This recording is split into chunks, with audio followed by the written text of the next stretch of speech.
राधे राधे प्यारे साथियों, प्रद्योत गुरुकुल में आपका हार्दिक स्वागत है। मैं हूं प्रद्योत और आप देख रहे हैं प्रद्योत गुरुकुल यूट्यूब चैनल। जी हाँ, आज हम बात करने के लिए आपसे उपस्थित हैं। आज छोटी सी क्लास है, समय का अभाव है, इसलिए हम आपकी क्लास रेगुलर होती रहे इसलिए हम उपस्थित हुए हैं और कम समय में आज हम आपके लिए लेकर आए बेहतरीन कंटेंट। और उस बेहतरीन कंटेंट के लिए हमने चुना है गोदान उपन्यास। गोदान उपन्यास महाकाव्यात्मक उपन्यास कहा जाता है, जो हिंदी साहित्य का सर्वाधिक प्रसिद्ध उपन्यास माना जाता है और हिंदी साहित्य में एक कालजयी रचना है जो प्रेमचंद जी ने लिखी है। ये तो गोदान उपन्यास पर आधारित महत्वपूर्ण तथ्य जो आपकी परीक्षा के लिए होने वाले हैं बेहद खास, आज हम आपको यहाँ पर देंगे। आज उन पर चर्चा करेंगे। चलिए, तो पहला प्रश्न आपके सामने है। प्रोफेसर मेहता के अनुसार पुरुष का प्रतीक है। प्रोफेसर मेहता के अनुसार पुरुष काहे का प्रतीक है? पुरुष का प्रतीक क्या है? ये है, ठीक है। तो पहली बात, इससे संबंधित हम एक प्रश्न, इससे संबंधित हम दिख रहा है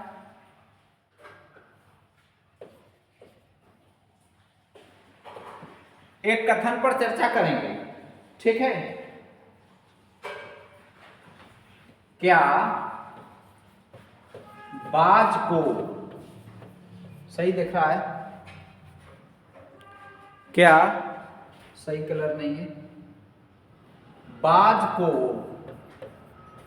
चिड़ियों का शिकार, क्या बाज को चिड़ियों का शिकार करते देखकर, क्या बाज को चिड़ियों का शिकार करते देखकर, ठीक है, क्या बाज को चिड़ियों का शिकार करते देखकर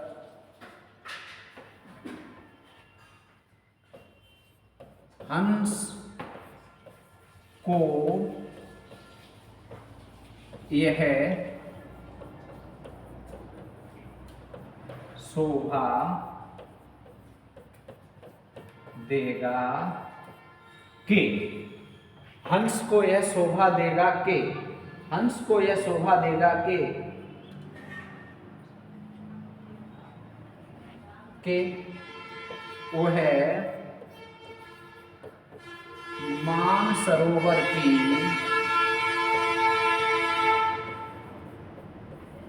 आनंदमयी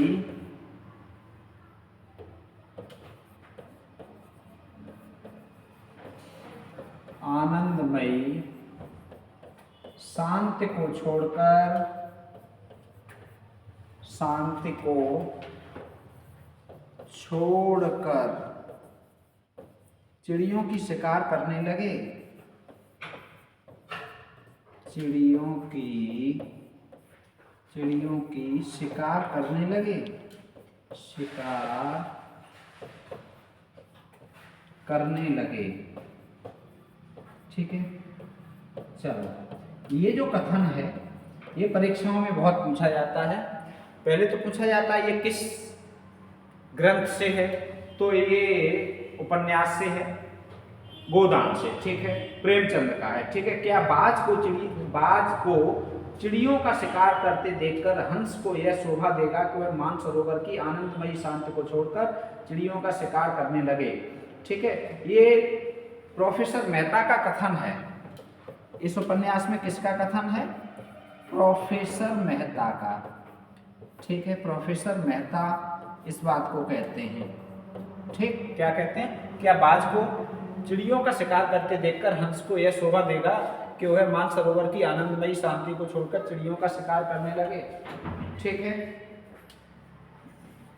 और ये प्रोफेसर मेहता वीमेंस लीग में भाषण देते हैं,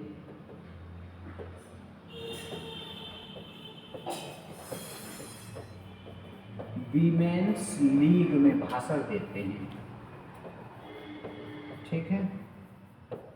तब ये बात कहते हैं कि बाज तो चिड़ियों की शिकार करता ही करता है, अब बाज को देखकर क्या हंस भी चिड़ियों की शिकार करने लगे तो ये शोभा देगा? हंस तो आनंदमयी सरोवर में रहता है और शांति को त्याग कर चिड़ियों की शिकार करने लगे तो क्या शोभा देगा? अब इसी कथन के आधार पर ये प्रश्न है, तो कौन कौन से? प्रोफेसर मेहता के अनुसार पुरुष काय का प्रतीक है, तो यहाँ पर पुरुष बाज का प्रतीक है। ठीक है, काय का प्रतीक है, सॉरी, यहाँ बाज पुरुष का प्रतीक है, पुरुष का प्रतीक पूछा गया है। तो पुरुष का प्रतीक क्या है? बाज, और स्त्री का प्रतीक क्या है? हंस, ये पूछ रहे हैं। ठीक है, हंस मतलब स्त्री, इस कथन के अनुसार है ये, हंस मतलब स्त्री। ठीक, और बाज मतलब पुरुष। ठीक है, तो पुरुष शिकार करता है, जो कार्य करता है वो स्त्रियां भी करने लगी। अब है आगे, महाराज घर में न गाय है न बछिया न पैसा, यही पैसे हैं यही इनका गोदान है। यह कथन किसका है? यह कथन किसका है ये बताना है। तो ये बहुत महत्वपूर्ण कथन है, बताइए ये कथन किसका है गोदान उपन्यास में, बताइए। तो यह कथन है धनिया का। किसका है? धनिया का। ठीक है, बहुत महत्वपूर्ण कंटेंट है, बहुत महत्वपूर्ण कंटेंट है। ठीक है, चलिए भैया अब बात करते हैं अगले कथन। होरी कितने भाई थे? बहुत बढ़िया, होरी कितने भाई थे? होरी भाई बताने, इस उपन्यास में होरी कितने भाई थे? तो होरी कितने भाई थे? 2। होरी कितने भाई थे? 2। कौन कौन थे? उनके नाम पूछे जाएंगे तो आप बता दोगे। होरी 2 भाई थे, कौन कौन? हीरा और शोभा।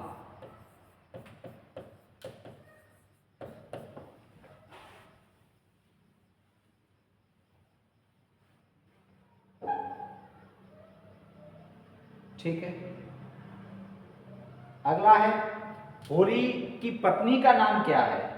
तो होरी की पत्नी का नाम है, होरी की पत्नी का नाम पूछा जाता है, बहुत पूछा जाता है। होरी की पत्नी का नाम धनिया है। होरी की पत्नी का नाम क्या है? धनिया। ठीक, अगला है होरी के परिवार में कुल सदस्य कितने थे? होरी के परिवार में कुल सदस्य कितने थे? तो होरी के परिवार में कुल सदस्य थे 5। होरी के परिवार में कुल सदस्यों की संख्या कितनी? 5। होरी के पुत्र का नाम क्या था? बताओ, होरी के पुत्र का नाम क्या था? होरी के पुत्र का नाम था गोबर। क्या था? गोबर। ठीक, अगला है होरी की कितनी पुत्रियां थीं? होरी की कितनी पुत्रियां थीं? तो होरी की 2 पुत्रियां थीं। कौन कौन? सोना और दूसरी रूपा। सोना और रूपा 2 पुत्रियां थीं होरी की। ठीक है, तो ये महत्वपूर्ण बातें हैं, परीक्षाओं में बहुत आती हैं। अच्छा, नाम तो हमने उधर ही लिख दिए। होरी की पुत्रियों के नाम क्या थे? सोना और रूपा। सोना और रूपा। अगला है होरी के गांव का नाम बताओ, बहुत पूछा जाता है। होरी के गांव का नाम, होरी के गांव का नाम इस उपन्यास में क्या है? वेलारी। क्या है?